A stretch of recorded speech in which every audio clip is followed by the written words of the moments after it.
September 20. Oh, it's 23rd. It's the 23rd of the five. This is the 500, 230. I knew I said 536 episode of Signs in the Southland. We're not there yet. We're many years from. Hopefully, the podcast exists by 536. One can I've hope. actually been doing this podcast since I was like 8 years old, Jack. I hope you Oh, know. really? Before podcasting was a I science, you had know. no idea. Wow. Yes, this is Signs of the Southland 236 for those that are possibly new to this. This is the From the Rumble Seats podcast. As far as we know, we are of the only ones that cover every single Georgia Tech sport on a weekly basis. With me is Jake Grant, who was on this podcast well before I ever got to this website. This is a weird recording session. So me and Akshay recorded yesterday. That's going to be part two of this podcast, and me and Jake are recording a day after, which is part one of this podcast. In part because Jake was driving back from Louisville when me and Akshay were recording yesterday. So this is going to be a start with kind of the more vibesy thoughts and feelings, in-person experience, what actually happened in the game. We'll talk a little bit of volleyball, and then me and Akshay, after the ad break, will go into way more of the more nerdy analytics side of things, what's worked, what's not, based on our game on paper discussion and things like that. And then the miscellaneous stuff, which includes a victory for golf, which was very nice to talk about. And Yes. we had a whole Ben Reuter section. You'll appreciate that, Ben Reuter. So yes, I'm sorry you weren't there for that. That seems like the, just I very much a you I thing. I love a golf invitational that can be accessed via local commuter rail. That is one of my favorite things, actually, you know. Yes. But anywho, Well, yeah. I think this may be our first negative time travel episode that isn't like a dedicated recording. So, you know, chalk this one up as maybe we have another day to percolate through our thoughts I know. on So the yeah, front end here. this is a weird going back in time as we talk podcast. So, anyways, let me run through what actually happened in this game. Georgia Tech lost 31-19 to the number 19 Louisville Cardinals. This is the first ever road loss to a ranked ACC team in Brent Key's tenure, which took 2.5 years to get there in multiple tries, but I guess it had to come at some point. We actually had the early lead in this game. We had a 23-yard Haynes King rushing touchdown, which looked a lot like his ones at Syracuse, which came after we had blocked a Louisville field goal, which was cool. We now block field goals. We've done it multiple times now. Uh, Louisville was able to come back and tie the game up. Aidenberg cannot convert a 46-yard field goal later in the first half, and then Louisville hit a very wide open Chris Bell to make it 14-7. Louisville did get the ball again to their did get the ball to the red zone on their next drive, but we had some very good run defense once again and stopped them in the red zone. It was to make it 17-7. We had a 2-minute drill drive to end the first half, which arguably is of our better ones of the entire game. It came with a 51-yard Eric Singleton catch to get us all the way down to the 3-yard line with plenty of time to work with, which was very nice to see. It did take 4 plays to make it 3 yards, but Jamal Haynes punched it in to make it 17-14 at half. Louisville had the ball to start the second half. Thankfully, they didn't score. We could not convert deep in the red zone to get a first and goal within like 3 or 4 yards. So we had to hit another chip shot field goal, make it 17-17. In the third quarter, it felt things started to get a little weird here, I would say. Louisville had a very, very easy 4-play drive on a 57-yard touchdown pass where I think this was Burrell that was on that side of the field. Interfered with the receiver. Receiver still caught it, somehow stayed in bounds, and then walked into the end zone like it was nothing to make it 24-17. Again on our next drive, we got inside the 5, couldn't convert on 4th and 3. Then stuff gets real weird. Tyler Shuck just trips over his own running back in the end zone. Can't get rid of the ball. It's a safety, so we're only down 24-19 and getting the ball back. And we could not make it past the very far edge of Aiden Burr's field goal range with about 7 minutes left in the game. There was enough time for us to kick this field goal to make it 24-22 and then get the ball back potentially. Except that the field goal was very, very blocked and very, very just put into the rest of open field with no other Tech players in sight. And so Louisville picks up the ball, or who is this? Who's the guy? Tayon Holloway blocks it, finds the ball, no one's near it, picks it up, basically walks in for a touchdown, and we're down 31-19. And we did not have enough gas to make it a game at that point. And that was it. Jake, you were in person. I know you were with family. I imagine that's always a great time to have the Louisville side of the family reunions happen, but take me through being inside the stadium, watching some of these moments, just what comes to mind right now, a couple days later. Yeah, I think that and we're going to start this with gameplay, right? It's always interesting watching, not just with a neutral fan or a maybe disaffected Tech fan. It's interesting watching, people who are actively cheering for the other team Mhm. watch your football team, and that's something that I kind of went into this game like. I'm not going to antagonize my family or specifically my sister. I mean, she's Yeah. been a guest on the podcast. We can say that Yes, here. yes, yes. It's very public knowledge. I was up there. Maddie Grant, third baseman Got for Louisville softball. the first baseman in the exhibition on Friday, but we can get to that in a minute. Oh, okay. So not important at the moment, but it's very interesting to watch a game through someone else's eyes. I really get this Mhm. experience mainly when I watch Cubs White Sox games with my brother. Don't ask Mm, how that happened; it just did. But you're seeing people react to plays that are negative for us or right. positive for us, and more so than just watching them. It's interesting to take in the stadium, right? Yeah. Big takeaway is that, and this is not something that I had planned to start with, but that it seemed like in the first half, this game was kept very close both directions by refereeing. I feel like it's Mm, pretty unusual to see ineligible man downfield called multiple times in a game. yeah. For example, that Yeah. that did take a touchdown off the board for Georgia Tech. Did. By Yep. the way, I believe that drive resulted in the missed field goal, if I have that one I think correct. so. So you think about it as a really a 7 point swing right there, right? You're Yeah. watching that happen to your team, but also events like that happen to the other team. I think the game played very close in the first hand. If you listen to some of the crowd reactions, I think if you interviewed a random Louisville fan in the stands, they would probably think that they were getting penalized more, and they were. I mean, I was Yeah. two, 3 sections up at one end of the field. Am I going to know what's a good holding call versus no? No, not really. Yeah. Could you call holding on every play? Maybe. Probably, Yeah. but it was very much a game that felt close, but as the Tech fan anxiety ball that I am, and I'm sure people on this podcast can relate, it's one of those like things are working, but they're not dominating, and it's Yeah. very uneasy feeling. Of course, you have some notable plays in there, the botched semi lateral batted Yeah. Yeah. touchdown of Bonanza, and the first thing that went through my head in that one and uh, seared in my brain, opener Mercedes-Benz Friday night last year. We spotted him a Mm, touchdown early. yeah. Yeah. It That's right. wasn't the same That's right. play, but it had that same energy of Right. early play that shifts momentum. When in the first drive, Tech was pretty good. Yeah. They capitalized. They got Louisville off the field reasonably well on some of those early drives too, in saying like, yeah, you're going to commit penalties. Give up a third and long here. It's Georgia Tech. Like, Yeah. come on, you expect it, not expect it, but it Yeah. comes with the turf. But yeah, the game played pretty even. I don't think if you interviewed a random fan in the stands that they would think that themselves. But at the end of the day, again, it's not necessarily one of those um, nuts and bolts blocking. The game is about blocking and tackling, but it's not something that you're going to see necessarily in that actual venue. I Right. think the direction I kind of want to start to take this is that it seemed very anxious for both sides. And my question for you, and I haven't talked to anyone who's watched this game on Mm. television yet, did it come across that way in the first half, in that it was tight?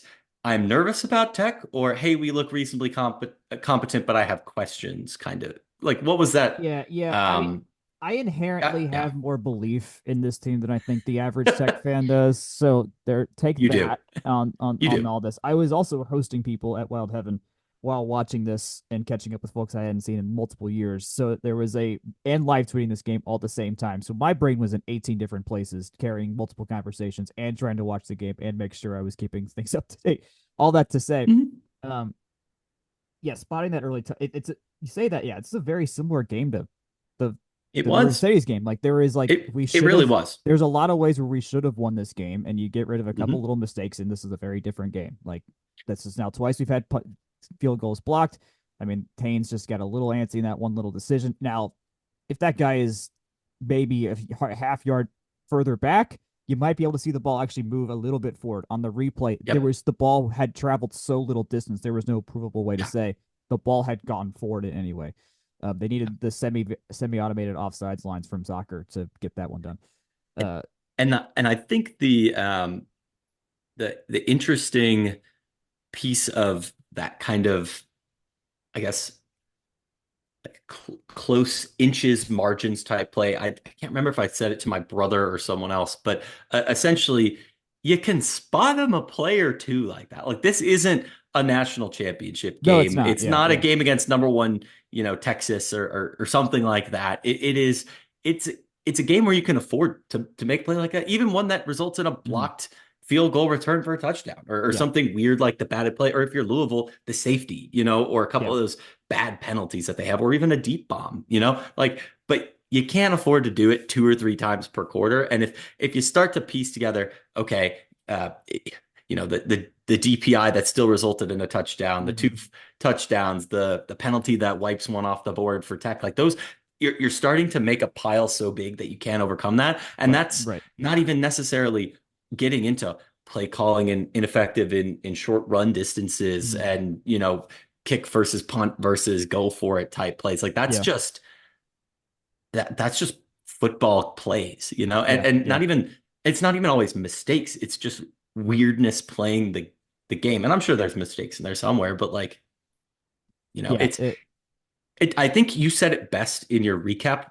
Um, Going into this game, if you had asked any Tech fan, they'd know we weren't, quote, supposed to win the game. And Yes. we weren't. Like, I walked in the stadium trying to have an enjoyable day. At the ballpark, you want to win. hmm I'd love to win. I wanted to win. Don't get me wrong, but yeah, it's hard to do that when you have that. You slowly amass those things that build themselves then into the fabric of the rest of the game. Yeah, I agree. Yeah, I think it's played out in one of the more reasonable ways this plays out. I would say score Yes. wise, I mean, I think my official prediction was 35-27 or something like that. So I mean that 10-ish spread. Uh, Mhm. and yeah, if we don't shoot ourselves in the foot over and over and over again, we're talking we may still not win because then how drives play out gets differently, but we're getting over 20 points again, and we were right there. We had multiple ways to break that 20-point mark and didn't. Yep. And Hmm. we got defensive points for the first time ever, which I granted was a literal guy trips over themselves. So we didn't really have to do much about that. We just had to exist on that play and Hey, it counted. but that's Uh, the game, yeah. like that. And the defense, for all the like, oh, I want the defense to be locked down. They only gave up 17 points. That's fewer than the number we scored, It's like yeah, no, it's. yeah, Louisville's actual in terms if you just think about it, the pure offense and defense, when things Mhm. were normal, we were a tiny bit better than them, I think feels right. Because we were throwing the ball really well. We had a couple Yes. I mean, you saw those two drag routes that resulted in massive yard gains for them, and that's me and Akshay talk about this later. But like Syracuse was hitting us in the exact same thing there Yep. too with their massive receivers, and this wasn't even a size problem. The guys were just 8 yards open in the middle of the field, and were able to Hmm. just use the press X for shallow cross guy, and yeah, you hit him on the play. Um, I guess yeah I during think that in that regard too, I think we did a good job of preparing ourselves, and hopefully our listeners felt this way of like knowing that like the team is competent, but they're going to be coming in with some form or factor of rest, fatigue, film access, yes, like disadvantage, maybe not the right word, but like things disadvantage that is you right. saw Yeah, be yeah. things that you saw be super effective against FSU, i.e., run the Jamal Haynes play. Yeah. They were able to react to that, and to some credit, like We they haven't were been able to scheming run. guys open pretty Yeah, well. we haven't been able to run the Jamal Haynes play in 3 weeks now. Yeah, Didn't really happen against exactly. Syracuse. VMI they tried it like only twice, but then they were like, all right, don't need to no need to work him hard. But then it Yeah. wasn't happening here. Like he thankfully he got the 1 yard Yep. he needed when it was 4th and 1 from the goal line. Uh, Hmm. but outside of that, yeah, it hasn't been that hasn't been the thing. Jamal Haynes King has been our leading rusher for 2 straight Power 5 games. Uh, Yep. Granted, we actually were doing better in terms of EPA than Louisville was in the run game, which I guess shows so like we will pack the box and we will make you throw over us to get your yardage and hope our secondary is going to do the job, which for the most part they can, but we are not fully there, obviously. Um, Yeah. Tell me, yeah, I mean, go back to like talking about viewing the game through other people's eyes. Just take me through Yeah. the emotional waves of watching with, I mean, literal family members who are supporting the other team in a stadium full of the other team. For the also, how many Tech fans were there? The turnout was poor. Okay. I'd like to note that, and not poor in like, it's a weird length drive. It's almost one Yeah. of those things that's too short to be a reasonable flight, but too Yeah. long to be a reasonable drive. Like Yeah. if you Yeah. left after work on a Friday, I took Friday off, broke the trip. We went to Mm-hmm. Mammoth Caves. Mm. Totally recommend. It's a Mammoth is good road amazing. trip. Yeah, Like it is. Yeah. if you have the time for it, I think it's cool. Louisville's a good town. You can stop at Nashville, Chattanooga along the way. Mm-hmm. Mammoth Cave. There's You a can lot of do great it spots. well, Yeah. Yeah. but it's not like going to Clemson, where it is 2 hours up the road, and even Mm-hmm. if the game's at 8, you get home at like 1 in the morning. It's late, it's gross. Yeah. It's not perfect, but it's very different type of like time and effort commitment. Yeah. Yeah. So I would say that the visitor sections were not full, and the seats are red, right? It makes Mm-hmm. Yeah. Yeah. obviously the ones at the top are empty, but the gaps blend in, and the if you're wearing a white shirt as a Tech fan or even like a gray shirt, you're gonna blend into that, right? Yep. It Yep. like saps it out in the same way that like three people wearing navy in a Tech crowd make it look more navy than it is. Like it's Yeah. just Yeah. it's a perception thing of hue, right? I would like to note, and this is an advanced stat that you're only going to get from this podcast. Georgia Hey. Tech is 0 for 2 this year when the band is not at the game. Oh boy. I mean, hey, I mean, the budget had to go somewhere, and it went to Ireland, but still. I would like to say, as somebody who has seen, okay, we're going to rattle down my list. I've seen Georgia Tech specifically play away games at Raymond James, Yep. Death Valley, Yep. Sanford, Yep. L&N in Louisville, Yep. UVA, Mm-hmm. Virginia Tech, Yep. Duke, UNC. Yep. Did I say Sanford and Death Valley yet? Yep. Yep. Yep. Yep. It's eight UNC Duke. Yeah, yeah. So Yep. like 8 to 10 stadiums, Yeah. maybe a couple more that I'm forgetting. My mind's going. It's Mm-hmm. fine. Um, it it felt different, if that makes sense. Like Yeah. I, I don't know. The band at least takes up some seats. They're playing the fight song. Like Right. I think I think the Georgia Tech fans who are there rally around that a little bit. Mm-hmm. I wasn't expecting it to make too much of a difference. And I love the Georgia Tech marching band. I'm a Mm-hmm. former band geek in high school. I was in the rec club. Those are my creds, right? Yep. Yep. I wasn't expecting it to make a difference. But I think that was probably the most notable difference about Mm-hmm. the like fan attendance. The only time I've ever been to a Georgia Tech away game and been like, whoa, there's a lot of Georgia Tech people here is when it's either at Clemson or UGA. So it's a very short trip. Mm-hmm. Or this one time we were at Duke, and I think the Tech fans may have outnumbered the Duke Oh fans. dear. Oh dear. Or maybe I wanted them to in my There were head, some years where like perception may have allowed that reality, but yeah. Yeah. exactly. It's one of those like, oh, whatever, type things. But you know what I mean? In terms of Do you think it'll uh happen for the North Carolina game after this what week? the That we band outnumber them? going? No, that we outnumber Oh, them. oh, that game terrifies me. I don't even want to think about I don't want to think about it yet, Jack. Oh man.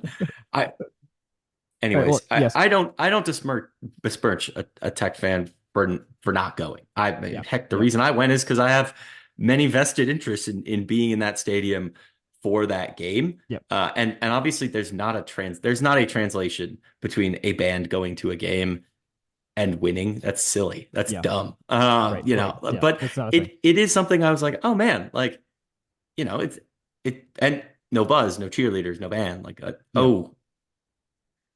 it just was a little different. Yeah. But the It's rec was there, I think. the The rec rec was I did there. see, Yes. I Yeah. did see in front of The the rec did big make it. Louisville Yep. Yep. signs. But yeah, in terms of watching like with other people through other people, it was very interesting because I don't consider myself too good at scheme in the moment. Right. My brother played high school football. He's usually better at it than me, but I watch a lot more Tech football. And he's like, "Oh, it's gonna be a design run here," and I was like, "Yeah, but for the quarterback." Mm-hmm. Mm-hmm. And sure enough, it was that opening drive. Offensive line still pretty fresh. Parted Louisville's front pretty much straight and a little bit left, I Yep. guess. Yep. Yep. Right through Haynes King touchdown. I was like, "See, Josh, that's that's That's how it what we do. goes. That's what we do. That's a very classic. That's very classic.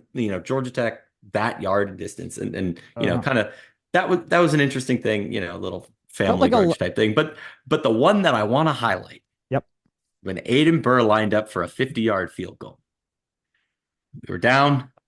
Maddie goes, "Hey, don't worry. At least after this, you'll only be down by less than a field goal." And I was like, no, no, no, no, no, no. That Uh, ball has not gone through the uprights that's yet. not And nope. and Jack, I know I'm a little more superstitious about Georgia Tech sports than you are. And I Uh-huh. Yep. said, Yep. Yep. I feel like something very Georgia Tech is about to happen.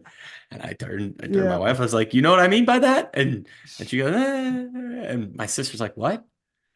And that was like as the ball gets Oh kicked. my God. And I was Yeah. like, Yeah. and not that, like, again, I'm some guy in the stands. It doesn't affect how the team performs, but Well, you would sometimes you just just have a, that right a there, that feeling, right there, I think speaks. I think most people that have watched and are listening to this have had that exact same feeling many Yep. times. I had that feeling when I went to Notre Dame for our game there a couple of years ago when we got within the 20-yard line. I'm like, there is no way in hell we're getting us points on this. Next play we hmm fumble and they return for a touchdown. So I know exactly what you mean. Not to bring back a play that we talk about a lot here, but it reminded me of the Auburn Georgia Tech 2019 baseball regional. I was like, Uh I was like, there's been too many pitches in this at bat. I don't yeah, know what's going to happen, but I don't like what's going yeah, to happen. you're right there. And You're right there. Yep. um, All I right, I know let's that we want to keep it rolling along. I Yeah, got I'm three crunched for odds and ends times. on Tell me, on tell me, tell stadium things. tell me tailgate and stadium stuff. Yes. Stadium, huge energy of Paul Brown Stadium in Cincinnati. Okay. Very much of its time, 02, 03, 04 Mm-hmm. era NFL Yeah. stadium Yeah. type energy. Two, tailgate culture there's interesting. They had a tailgate train made out of former L&N Railroad cabooses. That's That cool. was wild. Yeah. They also had an official school tailgate that anyone could access. It was called the Alley. Food vendors, actually really interesting food vendors, drinks, merch. And if you recycled the can, they gave you red and white or red and black and white merch, be it a koozie, sunglasses, Oh, that's t-shirts, cool. rally towels. I think that's an awesome idea and also gets more people into the colors that you want them to wear in the Yeah. stadium. Yeah. No, it's good. Yeah. I wonder. Brilliant. Yeah, that's good stuff. Oh, I got two koozies from that. I was like, yeah, sure, absolutely. Yeah. Yeah. Their stadium beer is pretty good. It's called Cardinale. Like that a lot. Cool. Good job, whoever brewed that. I'm sorry, I forget. I should no free ads though. And then odds and ends. I had one other odds and end thing I wanted to mention. Oh, the fact that TV timeouts are as long as 4 minutes now makes it feel like you watch a lot more nothing than you do Yeah. Yeah. football. And I don't really like the new clock rules. Other than that, I thought it was a very enjoyable experience. Of course, great food town, Mm-hmm. interesting other stuff to do between parks and things to do, museums, things like that. It's an interesting little town. I don't think it gets the hype it deserves, but yeah, that's my read on the situation. I'm sure there's one or two things that I'm forgetting, but it was an enjoyable trip. It's just a weird length of drive time versus flight time. So Yep. that's my caution Yep. there. Having driven through multiple times on the way to east of Cincinnati, yeah, Yeah. the drive time thing makes sense to me. Okay, let's do Yep. a quick volleyball pit stop here. We only had one game this past week. It was Friday against Georgia, the first version of clean old fashioned hate of the 2024-2025 cycle. You remember last year, this was the game that happened in McCamish, in which we got Sophie Fishered, and things did not go well for us. This year, we flipped Yeah. the script on them. We did lose the first set, and then absolutely destroyed them in sets 2 through 4. I only caught some of the first set, to be honest, and some of the fourth set because I was hosting people and doing stuff. But we looked really good. Of note, coming into this game, Georgia was the second best serving team by EPA, according to Chad Gordon, and we only had 4 receiving errors the entire game, and all were on Otene because they were basically trying to serve only to her. Uh, hmm our side out percentages were insanely good in sets 2 through 4, which is really good. Tamara Otene only was one dig away from a double. So she had 20 kills and 19 digs. Really good game from her. Bertolino had 19 kills herself with 3 aces. 4 service errors though, and I'm going to say this note here that Akshay had to leave for us, which is the jump serve is a high risk, high reward thing. In theory, he thinks it's a more expected value move, even if she misses, because it affects a lot of things with how good it is. But on the vibes race, it Yep. seems like she's missing it too much. And I think she would agree also when it's in the end, if it's causing you to lose more points just by not even getting over the net, that generally is not great. Yeah. And I think we've hit that ad nauseum. In the fourth set, we hit 522 as a team. So, Jake, I don't. Well, you were driving that day, so I met with family. So I Uh, know I, you. I was doing my best to follow from Ulmer Stadium between my sister's 3-for-4 night and lockdown defense at first base. So Hey, as good as you can do. that was the only bit of Louisville news we're gonna celebrate. That she went 3 for 4. Well Yes, done. yeah. I gotta say, I think this team is, uh, and this is more kind of broadly speaking. First set, very clear that this is not a perfect volleyball team. Not It yet. is Not a yet. team that is We'll be very, talking about a perfect volleyball team later on. I guess, I guess, capable of losing a set or just looking It's a the first little set we've odd. lost since the BYU Like game. Like it's been a yeah, while. Been a while.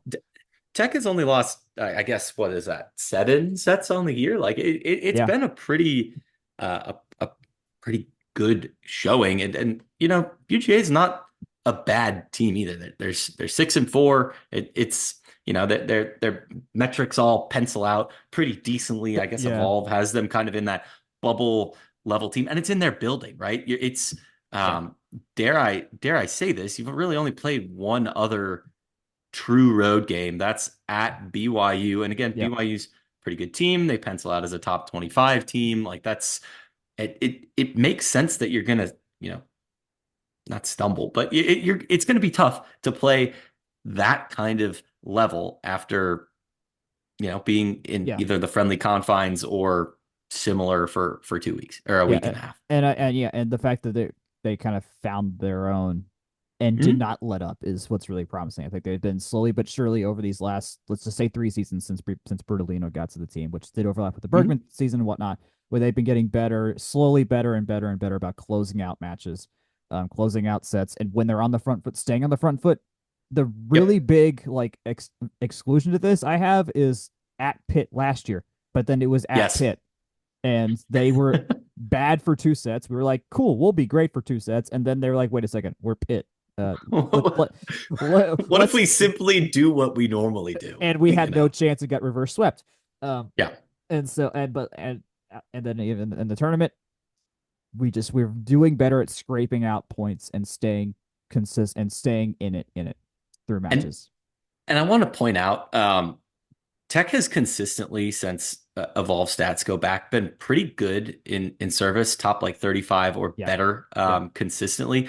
They're at 8 in 2024. it's really good. Yeah, We gripe or I griped a little bit on this last year with them being down to 17 after being number 9 in the country in 2022. Like they're a team that can stay, I guess for a clean way of putting this, in rotation, right? It's a team that yes. I think if that's the right point. Yeah, we are so much better in rotation than I think we have been in the past Mhm. because we have our offense as a whole got so much. We physically, I keep saying this, we physically got stronger. Like Scott McDonald Yep. is a Yep. magician. That man puts muscle on these girls, and they get good when they Well, and it's not have. even a power thing. It's a precision and jumping and Yes. stretching for balls type thing too. And you could see it play out. Yeah. Jack, I got a question for you. Mm-hmm. Um, would you classify this team mathematically, cerebrally as Mm-hmm. lucky or unlucky so far this Are year? we looking at the same stat here on Evolve? Is this why you're Uh-huh. asking me this question?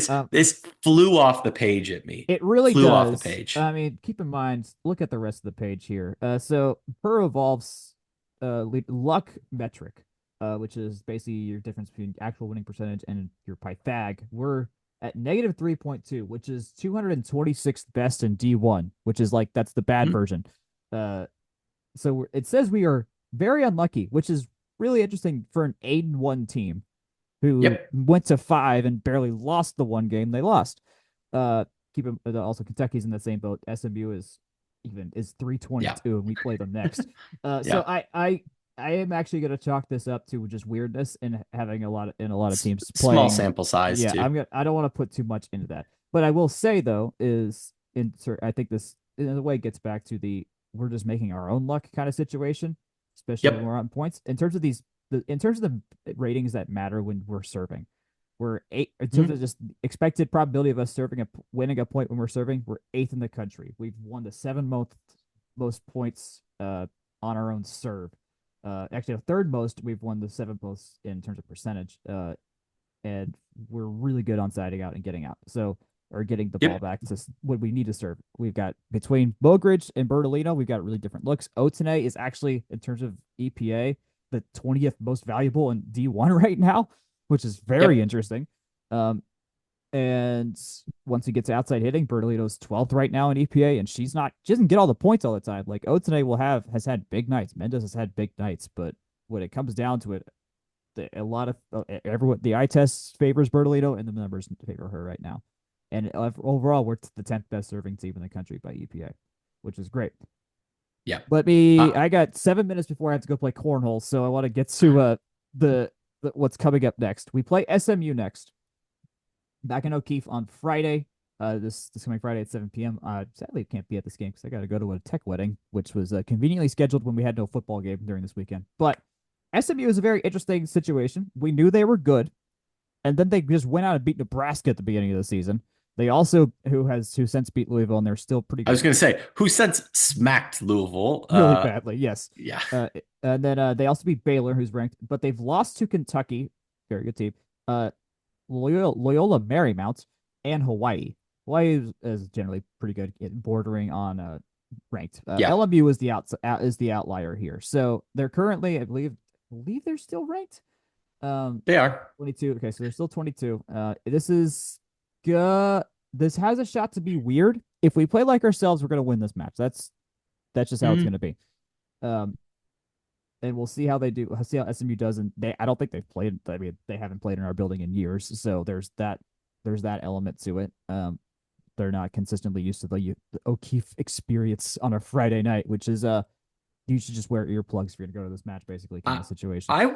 I would note that volleyball, and if you look at the coaches poll, and Georgia Tech was a victim of this, to probably like 2020, maybe 21. Volleyball coaches poll and other like human-based polls are Mm-hmm. very much subject to poll inertia, to helmets. Georgia Tech is fortunate right now in being one of the helmets, and we flagged that SMU has three Yeah, losses.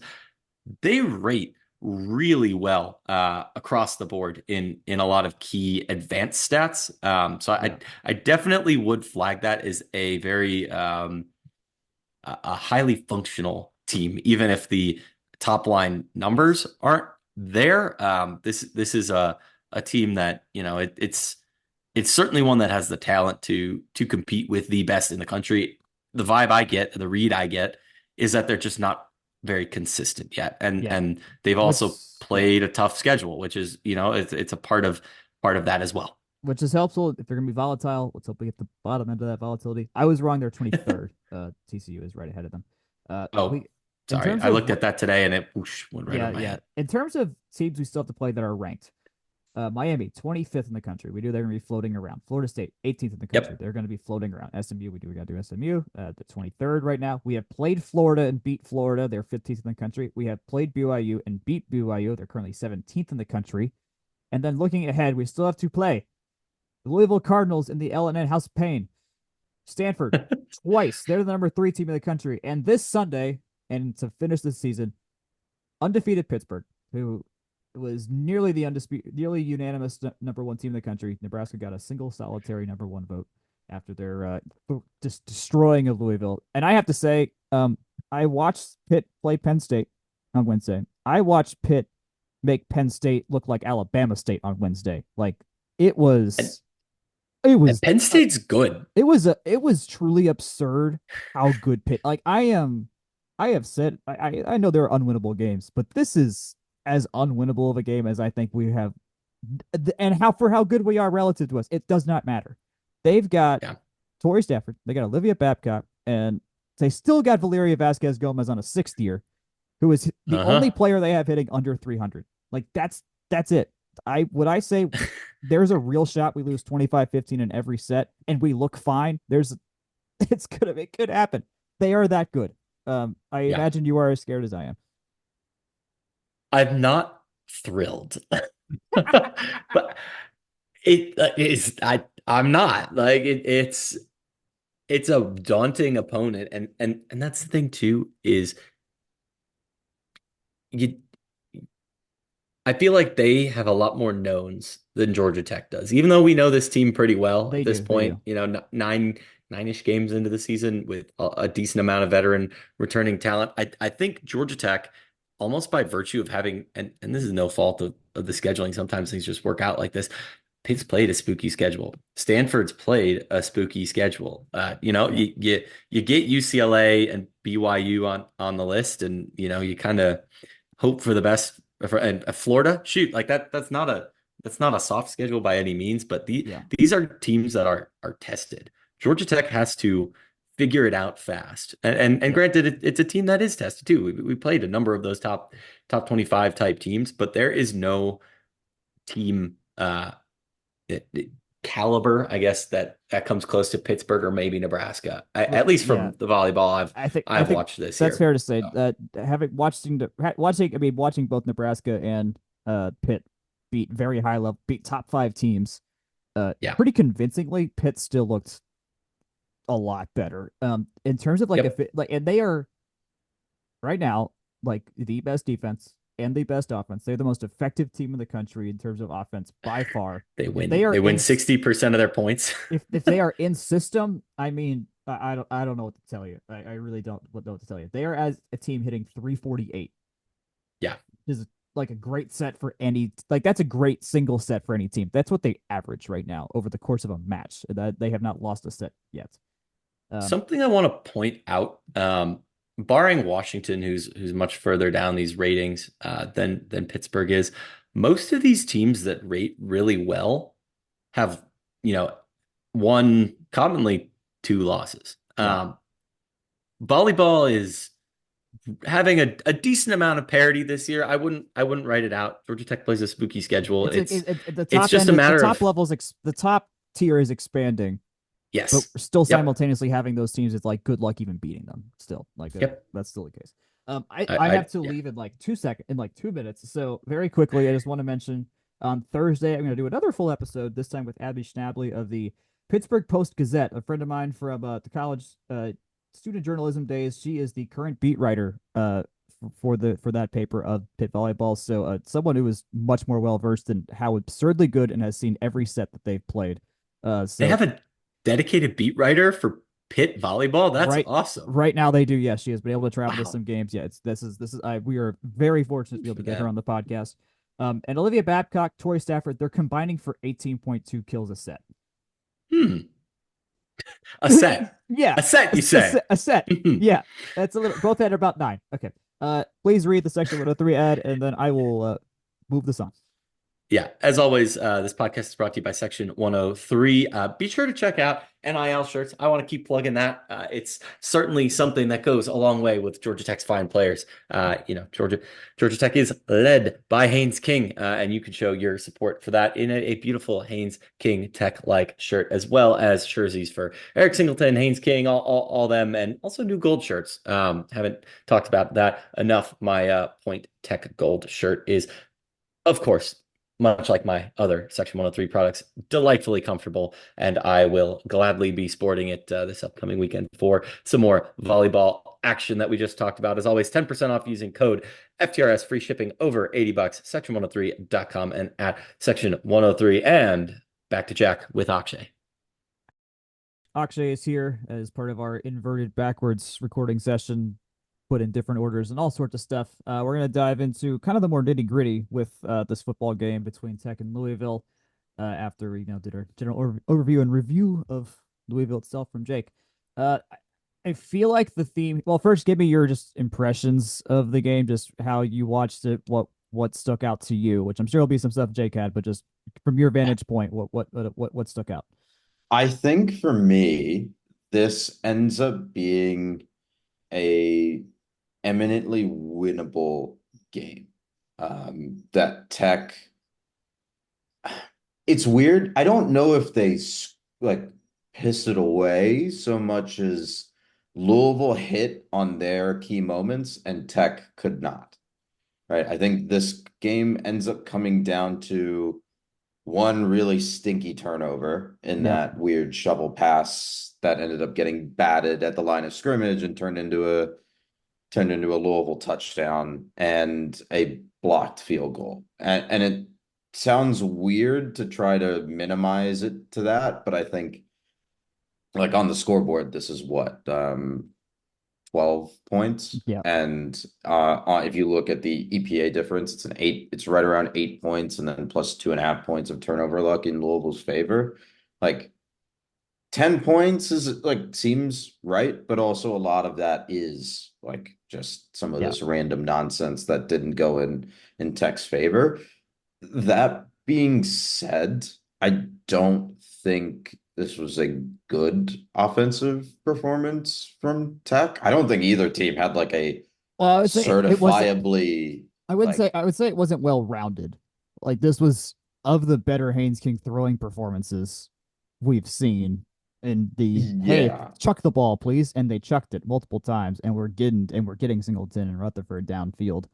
And yeah. I think And I it plays think out numerically because without those plays, we look way worse without those plays, though. yeah, and to your point, right? Like it's a lot of like I guess going back to mine, like neither team was wholly good. I think both Right? Yes, quarterbacks were definitely. very good, and I think you saw that bear out in the EPA chart that Yeah, CFB numbers puts on Twitter. they're nearly Like the identical, EPA actually. and Yeah, PFF chart, yeah. right? They're both in the top right. They're both like pretty good. I think I want to make sure that I have the right thing to talk about with the game on paper stats. And we had a couple of issues just with ESPN being a little dodgy. But like for King, he was 0.57 EPA per play, right around 80 expected QBR. For Tyler Shuck, he was 0.97 EPA per play and right around 90 QBR. So like these are really good quarterback performances. It's just unfortunate that neither team, and especially Tech, who has typically had success doing this, was just unable to run the ball. Like categorically found it just impossible to move the ball on the ground. And that, like, yes, I'm typically going to be like a passing game good truther, but honestly, like not being able to run the ball in critical situations and then also missing field goals cost Tech this game. Right. So Yeah, and like it's even beyond all of the random nonsense, they still had a chance to win late on, and they couldn't convert on fourth down right. because they couldn't gain a yard. No, Right. So that's the main thing. Like, yes, they'll throw a lot, but getting our thing was that we could get the ground yards we needed to set ourselves up really well.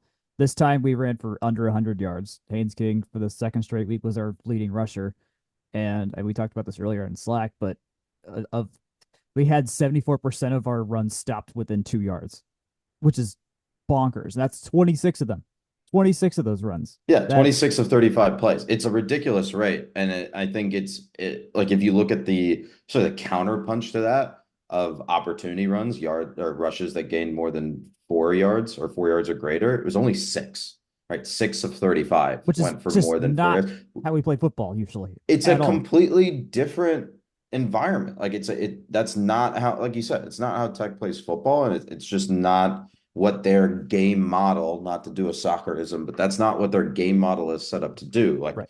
the whole principle of the thing is, hey, we want to be aggressive in the running game. We want to run the ball outside the tackles. And then we want to use play action to set up medium to long range throws. And then we also want to be, we want to disguise the way that we pass and run via RPO, play action, et cetera, et cetera. And I think Yep. like on the whole, they've been pretty good about this. But I think what we were talking about before we hit record is that I think some of the creativity that we saw versus FSU in the intervening 3 or 4 weeks has gone away, right? I think the thing that a lot of people caught on to in that FSU game is Tech used a lot of motion, a lot of play action. And I think when we saw less of that versus Georgia State, we were like, okay, well, they're not putting It's Georgia anything on State. tape. Yeah. Yeah, it's like they're not putting anything on tape for Syracuse. But I think even in that game and then in the VMI game, which again, you're saying, okay, we're not putting anything on tape for Louisville. Like it's just, I don't have the numbers in front of me, right? All I have Yeah. is ESPN data and our models that are built off of it. But I imagine that rate of play action, that rate of motion has gotten lower and lower over every game. And I think that's definitely cost Tech, right? Yeah. I think in this game too, when you're talking about short yardage situations, and again, Tech stopped on 74% of their the rushing plays, and a bunch of those were 1-2 yard gains, right? Or 1-2 yards to gain on like a third or a fourth down. We averaged 3 yards of play on the ground, which was more than Louisville, to be clear. Like our run defense was technically statistically looked better than Louisville's did, but again, they took advantage of the situation. They would be probably having the same situation conversation were it not for the fact we fumbled it away twice to them and let them do their thing. But still, Yeah, and I mean it's still not good enough though. On top of that too, like if you look at Tech's average late downs distance, and really this is just like where were they on third and fourth down, right? How on schedule were they? They were only had to gain just around 4 yards. It's not bad. Louisville on average had to gain about 9 yards and on late downs. They had some and problems too. And like that's a good, right? Yeah. Like if you're forcing other teams into 9 yard situations on third and fourth downs, like your defense is doing something right. It's just like, but Tech only having 4 yards to gain consistently could not convert. Like and I think we talked about this before we started recording. It's that when you're not creative with your run plays, you're giving opponents, or you're giving like those first two levels, the box levels of the defense, like, and especially when you're showing run and you're in like a run first situation, like you are letting them like do whatever they want, right? You're not making them worry about something else. And the main thing with regards to motion that I would have liked to have seen is on those 4th and 1, those 3rd and 1 kind of plays, if you set up in the pistol, and or even if you set up in like a heavy set, right, and bring in the beef or whatever, run someone out to the edge and motion someone out to the edge, at least so you look like you have an RPO option. Yeah. Right. At least play a little bit of misdirection and try to drag that second level defender out of the. I think like Louisville did a really good job of crashing that. Like, I don't know my gap names, but that right tackle, right guard gap, like a couple of times. And if you drag, and they were always doing it with a linebacker, right? So if you drag someone out there to get manned up either with a DB or with a linebacker, someone that's dropping into a zone there. Yeah. At least there's the threat of, hey, he's going to pull this ball and then immediately RPO. Right. Yeah. Instead of just, sticking into your pistol and handing the ball off and immediately getting taken down behind the line of scrimmage because you can't hold that right side block. Yeah.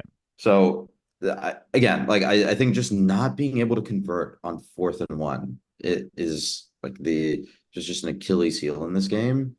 And it's frustrating because on the whole, all of like, other than one that I have a problem with, all of like going on 4th down that often was a very good idea, right? Yeah. Like, I mean, they needed it. They got them the first 7 points. You play to win the game, right? Yeah. Like this is why you keep doing it. And it was just, I think the one that I had a big issue with was there was a 3rd quarter 4th and goal kick where I think that whole thing was weird. 17 all. It was the one that made it 17 all, and the spot. Well, also Brent was confused about the spot because it looked like we had gotten that first down. He was trying to get a measurement done, and they weren't measuring for them.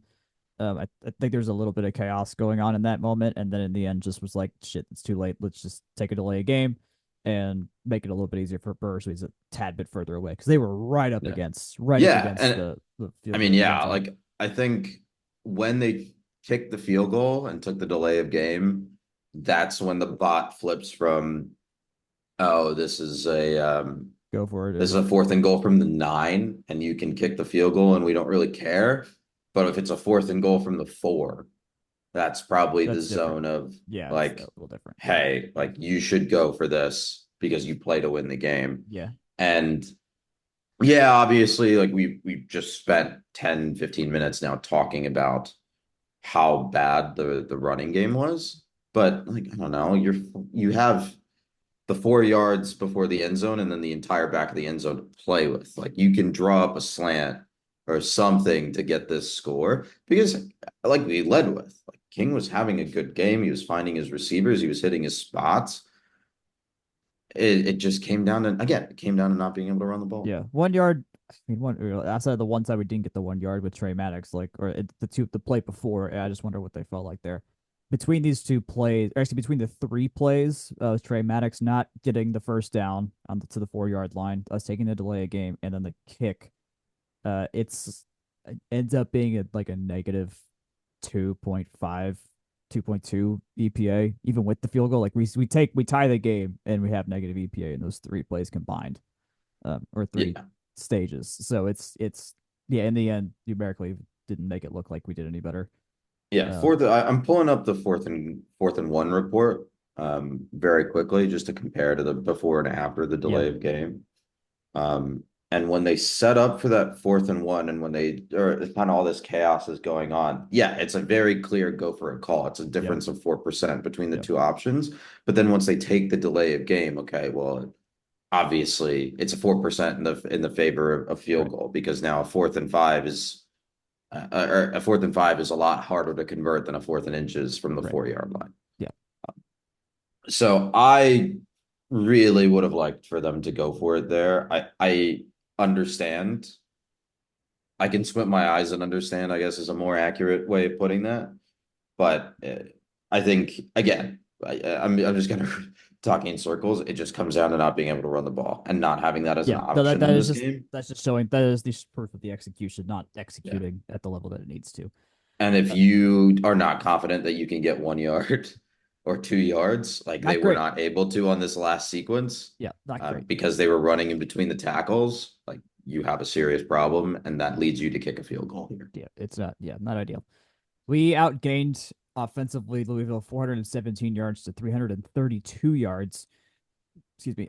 Louisville had 7.22 yards of play to our 6.13 though.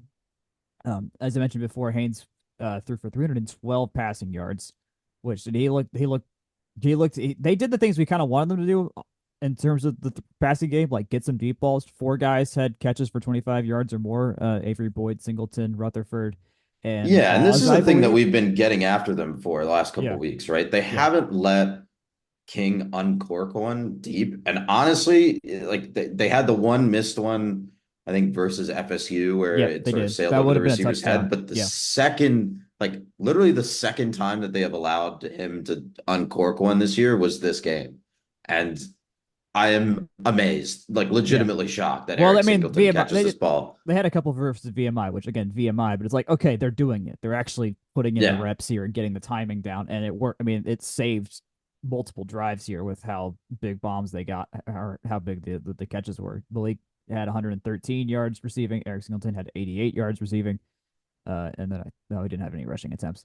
But then yeah, Chase Lane had 22 yards. Avery Boyd had 28. Jackson Hawes had 41. Jamal Haynes even had an 11-yard catch. And like, yeah, it was all working there. Everyone was looking much better in the passing game. And their pass, I mean, Louisville's passing defense was, I wouldn't say as bad as ours in terms of how open we were allowing some Louisville guys to get, but it was what made this game even work for us. And I mean, all the numbers show we were throwing a lot in early downs. It looks like and converting better because we were actually converting passes, anyways. Um, yeah, Yeah, it was kind of 52%. split, right? They split it right down the middle, 50-50 with the rushes and passes on their early downs. I think, but to your point, they were hitting consistently 63% success rate on passing plays Yeah, on early downs.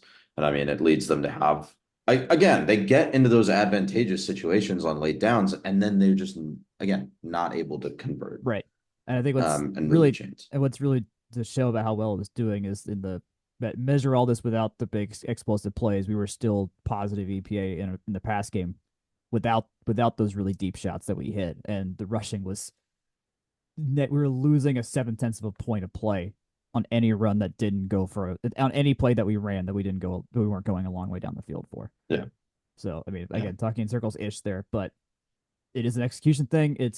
I mean, a lot of the fans I know we were talking that I was reading on Twitter and that interacted with us on the site were like, okay, what is this play calling here, man? Like this something's got to be more creative here. And as you mentioned, like motion, like The best teams in the NFL motion all the freaking time because they And know it it's a adds. copycat game too. Yeah, Like it's really frustrating to see that they've gone away from it because there's a reason that motion and play action work. It's that you're showing two different looks. You're yeah, asking defenders to make decisions, and defenders, especially at this level, like obviously I didn't play. So again, take this with a grain of salt, but they are much worse than they are in the NFL. yeah, And in the NFL, they still have trouble with this when right. they have to make it when they have to make a split second decision when given two or three options. Yeah. Right. So if you're able to force defenders to make decisions and show misdirection in that regard, like structural misdirection, you will usually win. You will usually have positive VPA. Yeah. It's just like they've gone away from it, and it's frustrating. Yeah, I'll be very, very curious how the next week. I mean, they have a bye week, so we don't play for 2 games. I'll be curious what they can figure out and install before Duke and North Carolina.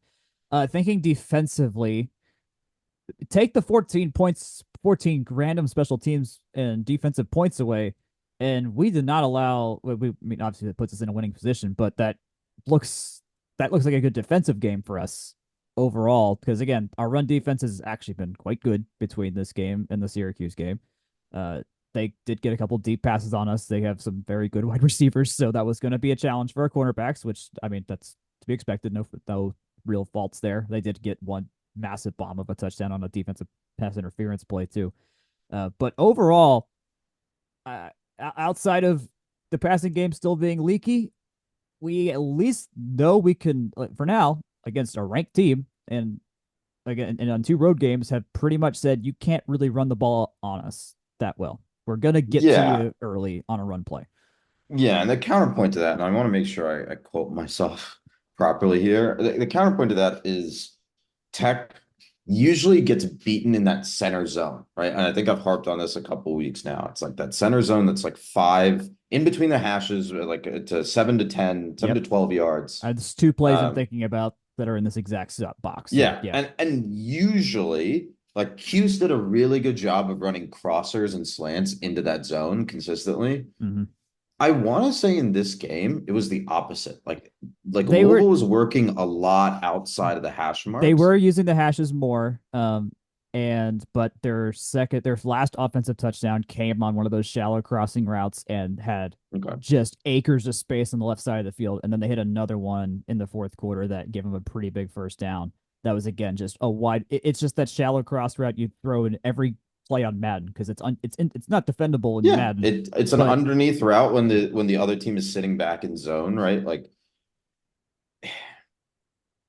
this, I think this was an okay game for the defense after like you when you throw everything together, right? yeah, They got yeah, really burned by Tyler Shuck, and like credit to him, right? he's good. He's They good. He only played great quarter. He played great he was quarterback in the game. very good, and he had only 19 opportunities to throw the ball, right? That Yeah. the Louisville only ran 46 scrimmage plays. Yeah, though they did not So have the ball. We had the ball for 31 minutes, I want to say, overall. But then again, like they were losing clock because they just would just do what we did and run to a wall at the line of scrimmage and kind of it wouldn't go well for them. yeah, and I mean it wasn't like they weren't able to run the ball either, but they like with Chuck, like he was able to scramble, he was able to like consistently at Good least scramble, get yeah. yardage and extend plays and keep the pressure or not keep the pressure high, but like continue to Yeah, continue to keep the clock rolling, right? yeah, Or continue to keep the engine running. And I think there's more power to him. Like again,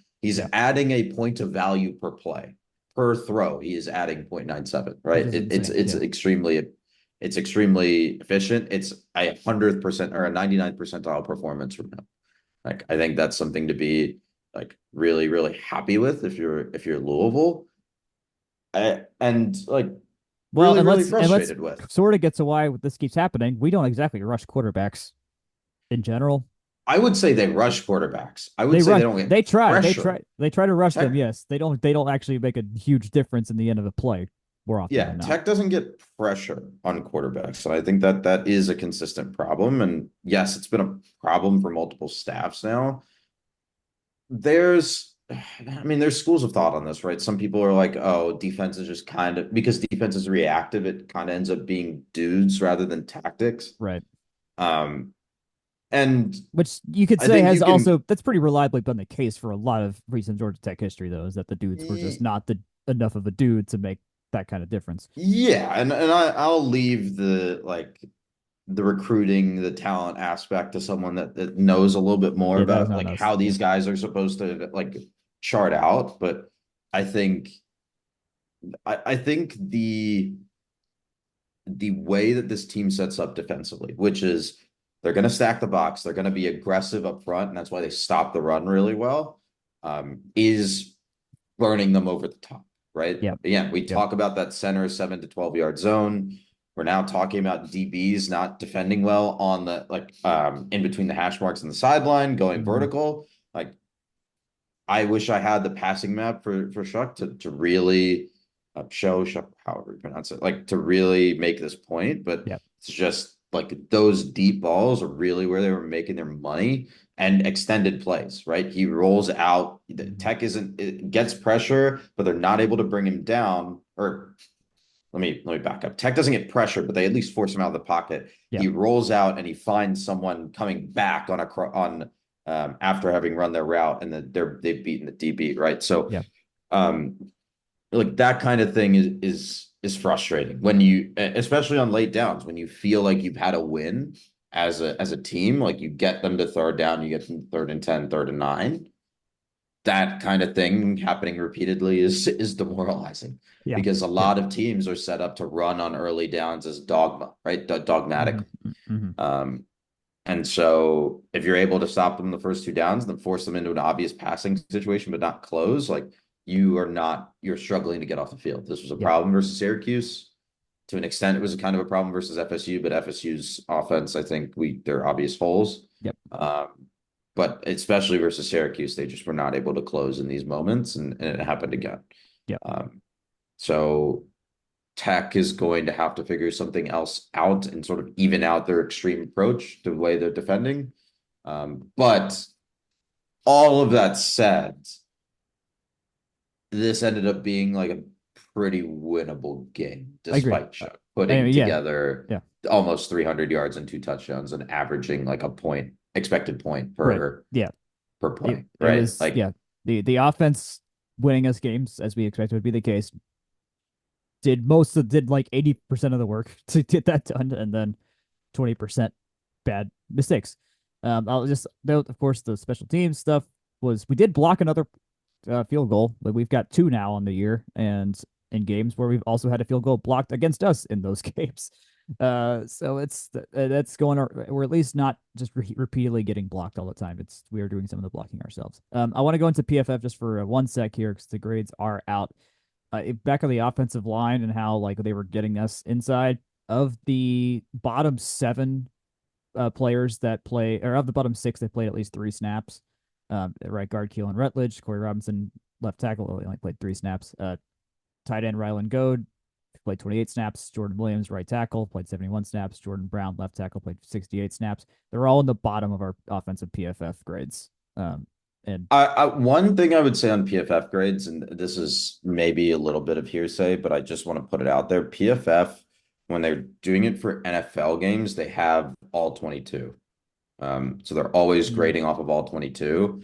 With college, because all 22 film is not as freely available, and NFL, like all access or whatever the subscription they run product this doesn't stuff. Yeah. exist. Yeah. Yeah, it's they're basically grading offensive line play off of the TV tape. Gotcha. So you have that depth of field, like not depth of field, but you have like a little bit of a visual effect when you're just watching these guys You block got because you're watching it from the side and not above. it's a little bit different. Yeah. A little bit different. Well, So I feel like the grading ends up being a little like the the grades grading are is probably shaky. directionally correct, Yes. but just like the effect size, like just keep in mind, like give it like a 10-point cushion Yeah. And I think around that that's point. more the point is that, yeah, it's the guys that were not helping us get the run established were the ones at the bottom of this list for our offense, which it sucks knowing our Yeah. offensive line is really good. And I'm recording this first, but I'm pretty sure I talked about it with Jake in that there was a massive rest disadvantage here, and with an offensive line that generally doesn't sub out, eventually it's probably not surprising that that caught up to them. But I want that's to talk about that actually, because I okay. Okay. did do a little bit. I looked into it a little bit. I know there's people that have And like done the proper research of this for the NFL, and yeah, and that's the only thing that I could find. And what ended up being the case is that so in 2011, when the NFL Players Association redid their CBA, the rules on practicing during buys were changed to eliminate practicing during buys. okay. So before that point, when teams could practice during buys, in terms of point differential, you'd see about a plus 2.2 points for Got it. teams that were coming off of buys in Got it. games. After the CBA, there was no significant difference. Okay. Got it. It was all even Stevens. So obviously, I don't know what the terms are during practicing during buys for college. I assume you can still do it. I Yeah. would be You're on very campus. surprised if you couldn't. Still You're doing on school. campus. Yeah. And I don't know of any like university that wouldn't practice during a buy. Yeah. Like it just like if you're it had to be collectively bargained out for a reason. Right. Right. Right. Yeah. Yeah. Like so I imagine that there is some rest advantage effect in college, and that's probably a little bit larger due to the nature of the sport, or right, this discipline of the sport, Right. like relative opponent strength, the fact that you can have multiple buys a season. Again, don't like take 2.2 points as gospel, because the NFL, like the distribution of team talent is a lot tighter. But yeah. Yeah. But like probably But there then, is but some then you're effect. saying, but even then, that's a noticeable difference in the highest level of the sport. It's having that level of effect. So apply that to teenagers and loads and young 20-year-olds who are full-time students and full-time football players at the same time. You can see how this starts to compound. Probably we haven't obviously don't have like the definitive proof for it, but there's a lot of anecdotal like this makes a lot of sense sequentially once you stack it all up. Yeah, and I'll say this too, and I looked this up for college just to see what the records were, and this is coming from BetIQ, but since 2003, so last 2021 seasons, Yep. the average college football team win with a rest advantage wins 61% of the time. That's a lot of games. So it's a lot, and I don't remember what the sample size was, but it's like I don't know, like 10,000 games or something. I'm It's a lot of pulling games. that Yeah. out No. of thin Yeah. air. Yeah. But it's like it's a significant difference. Like that you do gain. I could convert that to a point spread. I'm sure it would be like a solid 2.5 points. Mm-hmm. On a neutral field, maybe 2 points, let's say. Mm-hmm. Same iteration, right? Same kind of zone as the college or as the NFL. There is something to it. And I think especially when you're talking about multiple buys, teams that are coming off of playing FCS teams and have to like naturally you're going to prepare a little bit less hard for FCS teams. Like there's something here, right? There's something here to the rest disadvantage thing that I will be completely honest and say I did not think that there was before I looked into this. So I think the buys come at a good time, especially having and we do this. We talked about this when the schedule came out. This has been a constant topic. It's just like holy crap, we got to play 5 games in a row and start early and travel. We played in 2 different countries and 3 different states, including Georgia, in this 5-game stretch, which is like that's Syracuse. I mean, that's lot. like a 3-hour flight to Syracuse. It's a 2-hour flight to Louisville. Like they're not long trips by plane, obviously. Yeah, they're not changing time zones, but they got to make a lot of time to do that versus going to when they go to North Carolina next week. It's going to be or in 3 weeks. Oh God, going to Chapel Hill is nowhere near as painful travel relative wise. But it's just back to back to back, right? It's like a lot, they're one of the only teams that's played 5 straight games, and teams will do this, but teams will do this, but not usually just start. They're not starting their season this way though. Like there's just I will say like the bye comes at a good time because the back half of the schedule is much worse.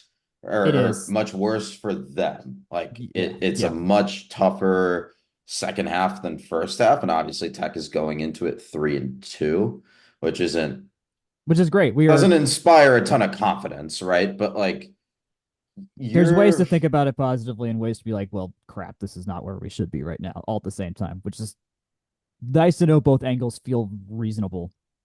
Yeah, I think Joey said it best, and I think he said this on Basketball Conference, the live show last night too. It's like I don't think you learned a ton about either team in this particular game, Yeah, I agree. and I think as an I like we know what Tech is as an identity through 5 games. Like again, like they play aggressive upfront defense. They're doing that because they don't care about like they're trying to limit what you can do Mm-hmm. in the first 7 yards rather than the back 10 yards, Yeah. right? Yeah. Um, they're taking that risk. Good or bad, they're taking that risk. And then offensively, they want to disguise a pass versus run, and they want to kill you on both ends of the ball that way.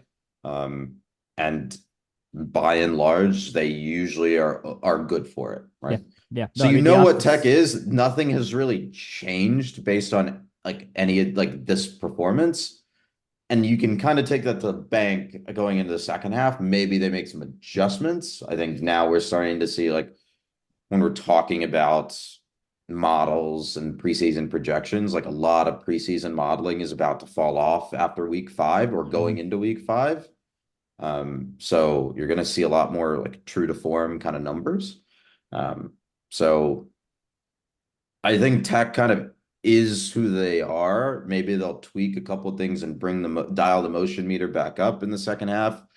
I think they should, and I think they're going to need to, given the difficulty of the like after you get past Duke and North Carolina, which I mean, North Carolina regime aside, like defense coordinator aside, is not Yeah. necessarily a joke. Duke is not going to be a Yeah, Duke they is still never a put 50. They pushover. still put 50 on James Madison. That's still happened. Yeah, like even if you get past them, you're still playing like Miami, Notre Dame. I'm missing one. North Carolina State, but they look worse than pot. They look as bad as Duke looks right now. So that's Yeah, but like let's say like you take North Carolina State, North Carolina, and Duke is like the same type of like same caliber of mhm. team. That's still quite a bit higher, I would say, than where Florida State probably sits right now. Yep. Maybe a little bit higher than where Syracuse sits right now. Like it's a daunting end of the schedule, even if there are some like letdown or like average teams Yep. amongst the high like the 20 or 75th percentile and higher Hmm. teams. Yeah. So Yeah. we'll Which is see. I think moving forward, like we've been saying, and yeah, we've been talking in circles a bit. It's like they need to get more creative offensively. They maybe need to even out the defensive strategy and mhm. sell out a little bit less, or they need to actually get their hands on the quarterback. Yep. Like those are Okay. those are the things that I'm looking forward to. But yeah, like next is a bye. They're on a 6-day hold for the Duke game, which sucks because that's also an Atlanta United home game. So for anyone wanting to do the double is looking very patiently at what that time is going to be. So Well, it's me. I got a ticket for that game. Huh. All right. Well, it's see the you on my. last home game of the season for them. Oh, it's true. Interesting. Interesting. Interesting. Okay. Well, maybe that'll be the second time I do the double this year after I did it after VMI. So, yep. All right. There we go. Let's move on to club hockey. They played Central Florida. They lost both games. They only lost by one in their second game, 3-2. Do you know what happened in their first game? I think they gave up 5 goals in the first game. Ah, It was okay. not they post the scores on the Instagram story. I'm sure it may not be up anymore, but yeah, Gotcha. club hockey has had a little bit of a rocky start to the season. Let's see how I mean it's still early, so let's see what they do in the Yeah. middle part of the slate and if they can bounce back in hockey South here. Yeah. We got a bit. We got a bit. We had men's and women's ITA tennis pre-qualifying, which I think for both of us, we just discovered this is a thing. I wish Jake was here for this segment because he probably Yeah, explained the history and whatnot. But we had some tennis matches this weekend. yeah. So this was fascinating to discover that pre-qualifying exists because I've never heard of this. Either the like Tech has never posted about this, and maybe we can double check with the Sid Yeah, maybe. Yeah, yeah. about it, but like I've never seen Tech go through this like go through pre-qualifying to get into like I've definitely heard of ITA qualifying, Yes, that's which normal. happens Yeah, around this time of year, but I've yeah, never heard of pre-qualifying. So either yeah. Tech is worse by the ITA rankings this year than they ever have been, or they've like extended the pre-qualifying rounds. Well, I mean, looking at these players that are playing Biagiotti, Bonetto, Tally Licht, Given Roach, and Alejandro Cruz, these are not our top line players also. Um, so I don't know if this is like an individuals thing and they're just far enough in the individual rankings that they have to, or I don't. I am kind of talking on my butt here, so I don't fully know for sure. But I mean, pre-qualifying instead of qualifying would kind of make that make sense to me, knowing how like there's wild card and how the rest of the tennis circuit works professionally and things like that, and how golf works. So that would make sense. I But have I have no idea, dude. either way, Anyway, to get to the actual results, yeah, what they do? Richard Biagatti and Nate Bonetto advanced in singles on the men's side. Gabriel Brancatelli was eliminated. All of those men's matches are in Tulsa, Oklahoma. The women are in Cary, North Carolina, because everything Everything's in in Cary, North tennis and Carolina. soccer on this coast happens in Cary, North Carolina, apparently. Tally Licht and Given Roach advanced in singles. Alejandra Cruz was eliminated in singles, but Given Roach and Alejandra Cruz advanced in doubles. Both the men and the women are in action today. We're recording this portion, or I guess my portion, on Sunday. So maybe we'll have a surprise update when both Jack and Jake record tomorrow, We'll see. but we'll see. I guess we'll wrap up here. Swim and dive had their white and gold meet. Not much to report there. They're just getting ready for their season. Good showing from Berke Saka and Sabine Brisson. Softball played North Alabama Community College and West Georgia in scrimmages in Oxford, Alabama, yesterday, September 21st. No information from those available that we could find. So They may I not don't even know. kept score at those games for all I know. So just how those games like that go. Fascinating. Fascinating. Last update from around the flats, the number 11 golf team won at the Olympia Fields Collegiate. It's like the collegiate, it's OFCC, I think. Olympia Fields Country Club and Mhm. Illini Invitational, I think is the official name. They won by one stroke over Arizona State, who was really pushing on day two and had taken the lead. But a one-stroke victory is still a victory. Yeah, Ben Reuter was leading for a large chunk of the weekend, but ended up taking second place overall. 12 of the 15 teams in this field were ranked in the coaches poll. All were top 20. So which is a big. very, very, And very, we had very competitive field. and we had slipped, I think, to somewhere close to 17 or something like that in the rankings before this. So this was big for us. Also, I'm pretty sure it's like the first time that I remember Ben Reuter like being top of a leaderboard at all for us. Like that was usually that is usually the Bartley, Hiroshi, Christo Yeah, spot per usual. Granted, Christo's not here anymore. I don't think Bartley is either, but Reuter. So here's some lore for okay. those that remember. And Jack, you probably remember this from this was a little bit before you started working it from the Rumble seat, but that year that Tech um, lost the ACC championship match play tournament to Wake Forest. Mhm. This probably was like 2020 or 2021. Yeah. Reuter was on the team. No, it would have been 2022. Reuter was on the team. He was like a second year or third year. And he went the distance and then some in his match play final versus Wake Forest and just couldn't sink a putt Mhm. to end that. I guess he basically took a sabbatical after that point, which I don't blame him. Yeah. And he redshirted like a year, maybe 2 years, Right. and Yeah. is Yeah. now Yeah. back. So I mean, if this is a sign of anything, I think it's a really good sign, right? He's Yep. come back from his sabbatical. He's playing well. It's the whole like whatever, the Bo Nix dark horse for the Heisman meme. Like Yeah. this kind of sets up for Ben to do some cool things. And he had a good tournament before this too. He was doing some work at an amateur event Yeah. on the European tour, I think.